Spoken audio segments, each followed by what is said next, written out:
નમસ્તે સાથી મિત્રો, સ્વાગત છે આપ સર્વેનું ઓનલાઈન પ્લેટફોર્મ સુધીર સર બાયોલોજીની અંદર. લાસ્ટ લેક્ચરની અંદર આપણે અલગ અલગ પ્રકારે કોષ વિશેની માહિતી લીધી હતી. કોષનું વિહંગાવલોકન એના વિશેનો આપણે લાસ્ટ લેક્ચરની અંદર અભ્યાસ કર્યો હતો. કોષનું વિહંગાવલોકન એટલે શું થાય? તો ઇંગ્લિશની અંદર એને કહેવામાં આવે છે એન ઓવરવ્યૂ ઓફ સેલ. મતલબ કે કોષની અંદર એવું તે અલગ અલગ પ્રકારનું શું છે કે જેને કારણે આપણે કોષને અલગ અલગ બે ભાગની અંદર વિભાજિત કરી શકીએ છીએ. સૌથી પહેલું આવશે કોષનો આદિકોષ કેન્દ્રીય ભાગ છે. અમુક કોષોને સુકોષ કેન્દ્રીય કહેવામાં આવે છે. શા માટે? તો છેલ્લે આપણે ભણ્યા હતા કે જે કોષની અંદર પટલમય અંગિકાઓ, પટલમય કોષ કેન્દ્ર મતલબ પડદાયુક્ત એની ફરતે આવરણ ધરાવતું હોય એવું કોષ કેન્દ્ર, એવી અંગિકાઓ હોય એવા કોષને કહેવામાં આવે છે સુકોષ કેન્દ્રીય કોષ. અને બીજા જે કોષ છે કે જેની અંદર આ બધી વસ્તુ ગેરહાજર હોય એને આપણે કહીએ છીએ આદિકોષ કેન્દ્રીય કોષ. ઓકે, હવે આપણે આજના લેક્ચરની અંદર અભ્યાસ કરવાનો છે આદિકોષ કેન્દ્રીય કોષ. ઇંગ્લિશની અંદર એને કહેવામાં આવે છે પ્રોકેરિયોટિક સેલ, એટલે કે આદિકોષ કેન્દ્રીય કોષ. હવે આપણા માઇન્ડની અંદર એક વસ્તુ બધાને કન્ફર્મ આવડવી જોઈએ કે આદિકોષ કેન્દ્રીય કોષ એટલે શું થાય. તો આખું વિચીન તરત જ કોઈ ઊંઘમાંથી ઉઠાડીને પૂછે ને તોય આવડી જવું જેની અંદર કોષ કેન્દ્ર પટલ અથવા તો પટલમય અંગિકાઓ ન હોય એને કહેવામાં આવે છે આદિકોષ કેન્દ્રીય કોષ. એવું કહું કે સુકોષ કેન્દ્રીય કોષ એટલે શું થાય? તો કે જેની અંદર આ બધી વસ્તુ આવેલી હોય એને આપણે શું કહીએ છીએ? તો કે સુકોષ કેન્દ્રીય કોષ. ઓકે, તો આજના દિવસમાં આપણે અભ્યાસ કરીએ આદિકોષ કેન્દ્રીય કોષ. હવે અહીંયા તમને થોડીક આકૃતિઓ આપેલી છે. પ્રશ્ન થાય આકૃતિઓ શેની છે? તો સૌથી ફર્સ્ટ આ જે આકૃતિ છે આ છે લાક્ષણિક સુકોષ કેન્દ્રીય કોષ. કારણ કે જ્યારે આપણે આદિકોષ કેન્દ્રીય કોષ વિશે અભ્યાસ કરીએ તો આપણને પહેલાં તો એ ખબર હોવી જોઈએ કે સુકોષ કેન્દ્રીય કોષ શું છે, કારણ કે તો જ આપણે ડિફરન્સના આધારે અભ્યાસ કરી શકશું ને. એટલે સૌથી પહેલાં આપણે શું અભ્યાસ કરવાનો? સુકોષ કેન્દ્રીય કોષ શું છે. સુકોષ કેન્દ્રીય કોષ વિશેની માહિતી મળી જાય ત્યારબાદ આપણે આદિકોષ કેન્દ્રીય કોષ વિશેની માહિતી લઈએ. તો તમે જુઓ તો સુકોષ કેન્દ્રીય કોષની અંદર મેં દોર્યું છે સૌથી પહેલાં તો વચ્ચેના ભાગમાં કોષ કેન્દ્ર છે. કોષ કેન્દ્રની ફરતે આ જે રચના છે એ કોષ કેન્દ્ર પટલ છે. ત્યારબાદ પટલમય અંગિકાઓ જેવી કે કણાભસૂત્ર છે. આ ઉપરાંત અંતઃકોષરસ જાળ છે. અંતઃકોષરસ જાળને ઇંગ્લિશની અંદર કહેવામાં આવે છે એન્ડોપ્લાઝમિક રેટિક્યુલમ. એના પાછા બે પ્રકાર છે. એન્ડોપ્લાઝમિક રેટિક્યુલમ એટલે અંતઃકોષરસ જાળના બે પ્રકાર છે. એક લીસી અંતઃકોષરસ જાળ એટલે કે કણિકા વિહીન અંતઃકોષરસ જાળ, અને એક છે કણિકામય અંતઃકોષરસ જાળ એટલે કે ખરબચડી અંતઃકોષરસ જાળ. પ્રશ્ન એવો થાય કે લીસી શું કામ છે, ખરબચડી શું કામ છે? તો કે લાસ્ટ લેક્ચરની અંદર કોષનું વિહંગાવલોકનની અંદર આપણે અભ્યાસ કર્યો હતો કે રિબોઝોમ અંતઃકોષરસ જાળની સપાટી ઉપર પણ આવેલા હોય છે. તો જે અંતઃકોષરસ જાળની સપાટી ઉપર રિબોઝોમ આવેલા હોય એને કહેવામાં આવે છે કણિકામય, અને જેની ઉપર ન આવેલા હોય એને કહેવાય કણિકાવિહીન. જો આની ઉપર રિબોઝોમ આવેલા એટલે આ બધી અંતઃકોષરસ જાળ છે એ કણિકામય છે, અને જેની ઉપર નથી આવેલા એને કહેવામાં આવે છે કણિકાવિહીન અંતઃકોષરસ જાળ.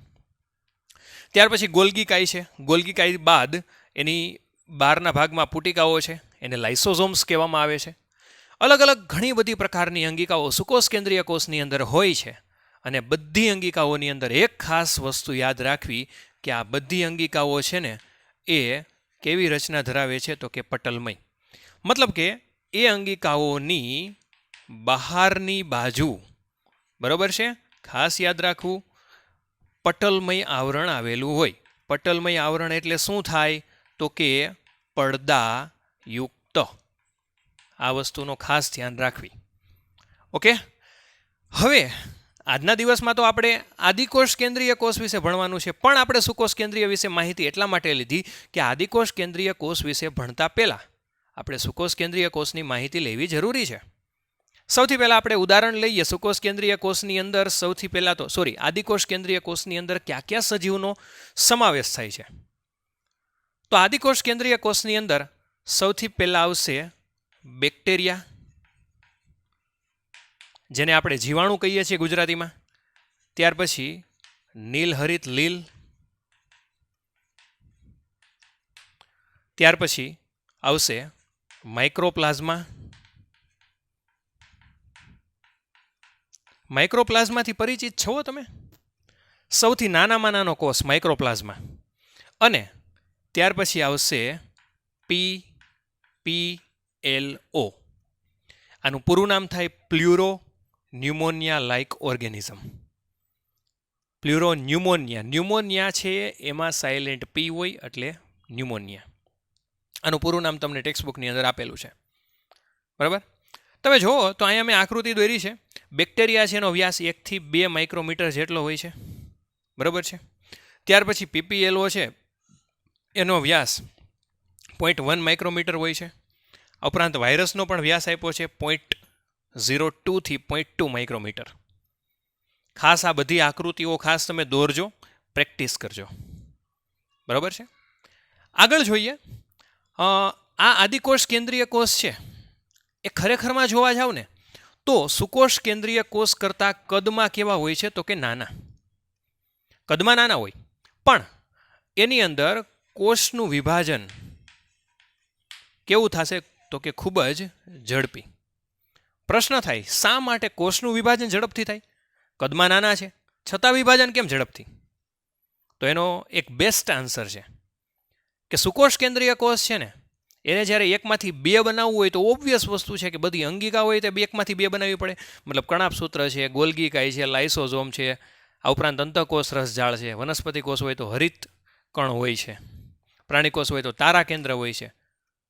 તો એ બધી વસ્તુને પણ બનાવવામાં સમય લાગે.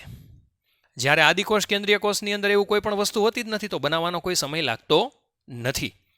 મતલબ કહેવા શું માગે છે તો કે સુકોષ કેન્દ્રીય કોષ કરતાં આદિકોષ કેન્દ્રીય કોષ કદમાં નાના હોય પણ કોષ વિભાજનની પ્રક્રિયા કેવી થાય છે તો કે ઝડપથી થાય છે. આ ઉપરાંત સુકોષ કેન્દ્રીય કોષ છે ને એની આકારમાં જેટલી વિવિધતા નથી હોતી એનાથી વધારે વિવિધતા આદિકોષ કેન્દ્રીય કોષની હોય. એમાં ખાસ કરીને તમે બેક્ટેરિયાનું એક્ઝામ્પલ લ્યો ને, બરાબર છે? તો બેક્ટેરિયાના કોષ છે ને એની અંદર જ તે અલગ અલગ પ્રકારના ઘણા બધા આકાર હોય છે. અહીંયા હું લખું છું. સૌથી પહેલું આવશે બેસિલસ,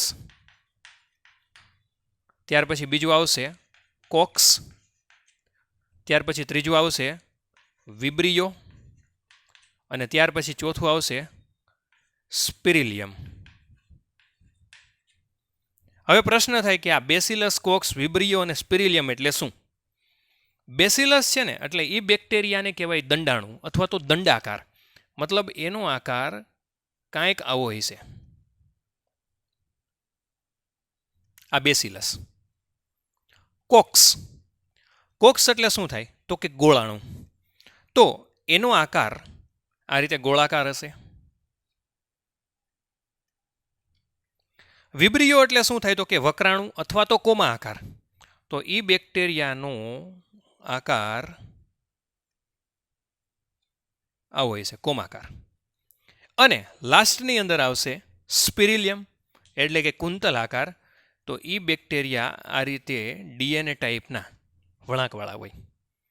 મતલબ કે આદિકોષ કેન્દ્રીય કોષ છે એની અંદર સુકોષ કેન્દ્રીય કોષ કરતાં આકારની અંદર ઘણી બધી વિવિધતાઓ જોવા મળે છે. બરાબર છે? આ ઉપરાંત આગળ જોઈએ. આદિકોષ કેન્દ્રીય કોષ છે એની અંદર બીજી શું વિવિધતાઓ જોવા મળે છે?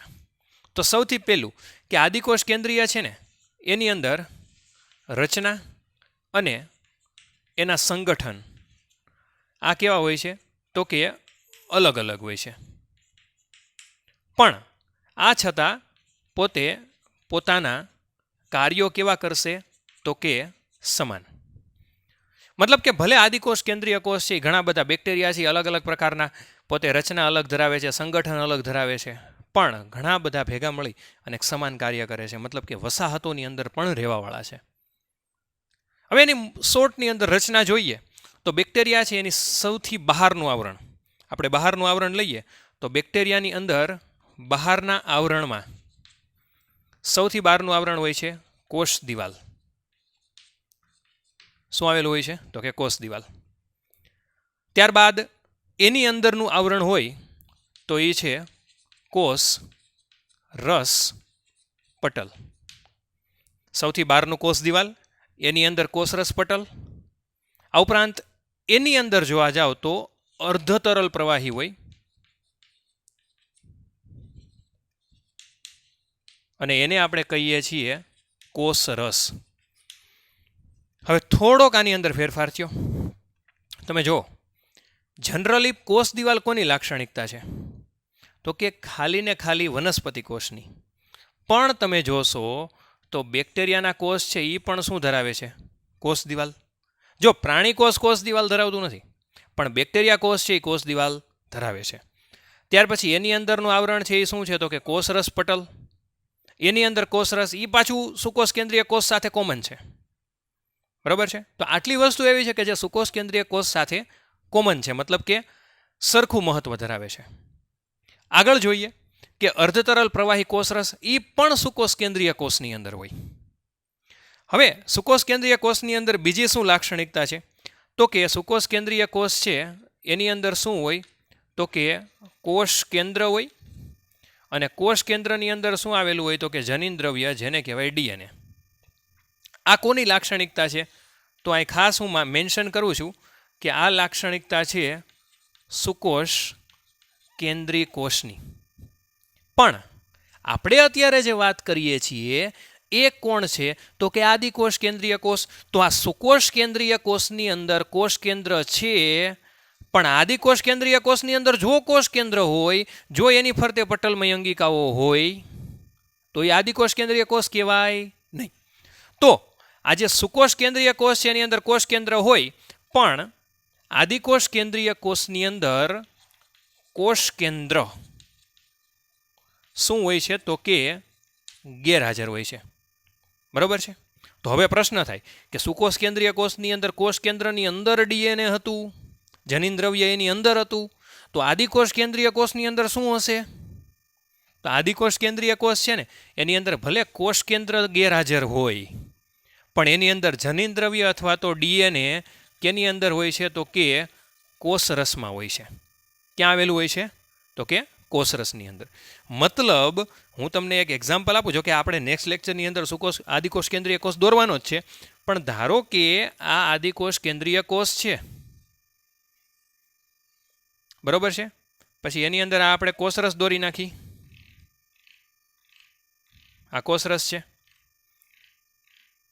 હવે જનીન દ્રવ્ય જનરલી કોષ કેન્દ્રની અંદર હોય, પણ આમાં તો ક્યાંય કોષ કેન્દ્ર છે નહીં. તો શું કરવું? તો આની અંદર જનીન દ્રવ્ય છે ને આ રીતે ગૂંચળામય રીતે હોય, કોષરસની અંદર આવેલું હોય. મતલબ કે આ જે છે ને એ જ શું છે? એનું જનીન દ્રવ્ય, મતલબ કે ડીએનએ. સમજાણું આખું? એક વસ્તુ યાદ રાખવાની કે જનીન દ્રવ્ય વગર કોઈ પણ સજીવનું અસ્તિત્વ શક્ય નથી. જનીન દ્રવ્ય વગર કોઈ પણ સજીવ અસ્તિત્વ ધરાવતો નથી. બરાબર? એ વસ્તુની ખાસ યાદ રાખવી. ત્યાર પછી આપણે આગળ જોઈએ કે કોષ કેન્દ્ર તો ગેરહાજર છે, ખાલી ને ખાલી જનીન દ્રવ્ય હોય કેમાં હોય છે? તો કે કોષરસની અંદર. બીજું આદિકોષ કેન્દ્રીય કોષનું અગત્યનું લક્ષણ શું? તો કે આદિકોષ કેન્દ્રીય કોષ છે એને પોતાનું મૂળ જનીન ઉપરાંત એક વલયાકાર ડીએનએ આવેલું હોય, અને એ વલયાકાર ડીએનએ છે ને એને એક નામ આપવામાં આવે છે પ્લાઝમિડ. શું કહેવામાં આવે છે? તો કે પ્લાઝમિડ. મતલબ કે આ મેઇન ડીએનએ તો છે જ, એની ફરતે એક વધારાનું ડીએનએ આવેલું હોય, અને એ ડીએનએને આપણે કહીએ છીએ પ્લાઝમિડ. હવે આ પ્લાઝમિડનું કામ શું? તો કે પ્લાઝમિડ છે ને બાહ્ય સ્વરૂપીય લક્ષણોનું નિયમન કરે. મતલબ કે વધારાના લક્ષણો. જો આપણે અંદર છે ને સુકોષ કેન્દ્રીય કોષની અંદર ડીએનએનું કામ શું? તો કે લક્ષણોનું નિયમન કરે, આનુવંશિક લક્ષણોની માહિતી. જો ડીએનએની અંદર વધારો થાય તો લક્ષણોની અંદર વધારો થાય. તો સુકોષ કેન્દ્રીય કોષની અંદર એક જ ડીએનએ હોય, જ્યારે આદિકોષ કેન્દ્રીય કોષની અંદર એક વધારાનું ડીએનએ હોય. એ ડીએનએને આપણે પ્લાઝમિડ કહીએ છીએ. પ્લાઝમિડનું કામ શું? તો કે પ્લાઝમિડ એક મહત્વનું કામ કરે, અને એ કામ શું છે? તો કે પ્રતિજૈવિક દ્રવ્ય સામે રક્ષણ આપે. પ્રતિજૈવિક દ્રવ્ય એટલે શું થાય? એન્ટીબાયોટિક દ્રવ્ય કહેવાય. એક એક્ઝામ્પલ આપું કે આ બેક્ટેરિયા છે ને એ જ બેક્ટેરિયા છે જે આપણને રોગ માટે જવાબદાર છે. જ્યારે આપણને રોગ થાય ત્યારે આપણે દવા પીએ છીએ. દવા પીએ એટલે એ દવાને પ્રતિજૈવિક દ્રવ્ય કહેવાય. એ બેક્ટેરિયાનો નાશ કરે. હવે બેક્ટેરિયાને આપણા શરીરની અંદર રહેવું હોય તો પ્રતિજૈવિક દ્રવ્યો સામે અવરોધ કેળવવો જરૂરી છે કે નહીં? તો એ પ્રતિજૈવિક દ્રવ્યો સામે અવરોધ કેળવવા માટે જવાબદાર કયું જનીન છે? તો કે પ્લાઝમિડ. એટલે પ્લાઝમિડ છે ને એ વધારાના લક્ષણોની અંદર શું આવશે? તો કે પ્રતિજૈવિક દ્રવ્યો સામેનું રક્ષણ કરવું. બરાબર છે. ત્યાર પછી કોષ કેન્દ્ર, તો સુકોષ કેન્દ્રીય કોષની અંદર હોય, આદિકોષ કેન્દ્રીય કોષની અંદર કોષ કેન્દ્ર હોતું નથી. હવે એક અંગિકા એવી છે કે જે આદિકોષ કેન્દ્રીય કોષની અંદર જોવા મળે છે અને સુકોષ કેન્દ્રીય કોષની અંદર જોવા મળે છે. પ્રશ્ન થાય, આ અંગિકા કઈ? તો એક અંગિકા એ છે કે જેને કહેવામાં આવે છે રિબોઝોમ્સ. હવે તમને પ્રશ્ન પૂછે કોઈ કે આદિકોષ કેન્દ્રીય કોષ અને સુકોષ કેન્દ્રીય કોષની અંદર સમાન હોય તો શું, અથવા તો આદિકોષ કેન્દ્રીય કોષ સુકોષ કેન્દ્રીય કોષ જેવું શું ધરાવે છે? તો એક જ વન એન્ડ ઓનલી શું કહેવામાં આવે છે? રિબોઝોમ. બરાબર છે. તો આ રિબોઝોમ છે ને એ એવી અંગિકા છે જે બંનેની અંદર જોવા મળે છે. આ ઉપરાંત આદિકોષ કેન્દ્રીય કોષની અંદર જેટલી અંગિકા છે, ફોર એક્ઝામ્પલ રિબોઝોમ છે, આ ઉપરાંત જનીન દ્રવ્ય છે, આ ઉપરાંત ઘણી વખત કણાપસૂત્ર પણ જોવા મળે છે. આ બધી અંગિકાઓ છે ને એને એક વિશિષ્ટ નામ આપવામાં આવે છે મેસોઝોમ્સ. પ્રશ્ન થાય, મેસોઝોમ્સ એટલે શું થાય? તો કે આ મેસોઝોમ્સ છે ને એને એક શબ્દ આપવામાં આવે છે કોષ રસ પટલથી વિભેદિત અંગિકા. મતલબ કે આ અંગિકાઓ બધી ક્યાંથી વિભેદન પામી હોય? તો કે કોષરસ પટલમાંથી. સ્વાભાવિક છે કે આની અંદર કોષ કેન્દ્ર તો છે નહીં, તો જે અંદરની અંગિકાઓ છે ઘણા બધા આદિકોષ કેન્દ્રીય કોષ સાયનોબેક્ટેરિયા જેવા રંજક દ્રવ્ય ધરાવે છે. તો એ રંજક દ્રવ્ય છે, રિબોઝોમ છે, ઘણી વખત કણાપસૂત્ર હોય, પટલ વિહીન હોય. તો એ બધી અંગિકાઓ ક્યાંથી આવે? તો કે કોષરસ પટલમાંથી બનેલી છે, બની અને એમાંથી વિભેદન એટલે કે છૂટી પડેલી છે. અને એ અંગિકાઓ છે ને એને કહેવાય મેસોઝોમ્સ. બરાબર. જનરલી કોષની અંદર અંગિકાઓ કોષ કેન્દ્રમાંથી બને તો એને અંગિકાઓ કહીએ છીએ. પણ જો કોષરસ પટલમાંથી બનતી હોય ને તો એને શું કહેવાય? તો કે મેસોઝોમ્સ. અને આ મેસોઝોમ્સ છે ને એ આદિકોષ કેન્દ્રીય કોષનું અગત્યનું લક્ષણ છે. ખાસ યાદ રાખવું, અગત્યનું લક્ષણ. મતલબ સુકોષ કેન્દ્રીય કોષની અંદર મેસોઝોમ્સ જોવા મળતી નથી. સુકોષ કેન્દ્રીય કોષની અંદર અંગિકાઓ જોવા મળે. ઓકે. અને આ જે મેસોઝોમ્સ છે એનું આવશ્યક અંતરવલન પણ આવેલું હોય છે. અંતરવલન એટલે અંદરના ભાગમાં બેવડાય છે, અંદરના ભાગમાં સતત ને સતત પોતે ફરતી હોય છે. બરાબર છે. તો આ થયું આદિકોષ કેન્દ્રીય કોષ વિશેની માહિતી. હવે આદિકોષ કેન્દ્રીય કોષના પ્રકારમાં ખાસ કરીને આપણે નેક્સ્ટ લેક્ચરની અંદર અભ્યાસ કરશું અલગ અલગ પ્રકારના આદિકોષ કેન્દ્રીય કોષના અભ્યાસ. એમાં ગ્રામ પોઝિટિવ બેક્ટેરિયા આવશે, ગ્રામ નેગેટિવ બેક્ટેરિયા આવશે. આ ઉપરાંત આદિકોષ કેન્દ્રીય કોષની એક માહિતી એ લેવા માટે આપણે આકૃતિ પણ ડ્રો કરશું. બેક્ટેરિયા છે એ દેખાવમાં કેવા હોય, બરાબર, જનરલ એની આકૃતિ આપણે ડ્રો કરશું. બરાબર છે. તો ટોપિક બહુ જ નાનો છે, પરંતુ જો એને ડીપ લેવલે ભણો તો નીટની પ્રિપેરેશન પણ આ ટોપિકની અંદર થઈ જાય. ઓકે. તો આજના દિવસમાં અહીં સુધી રાખીએ. બહુ જ શોર્ટની અંદર તમે યાદ રાખી શકો એવી ટ્રીકથી લખ્યું છે, તો તમારે સ્ક્રીનશોટ પાડવો હોય તો પાડી શકો છો.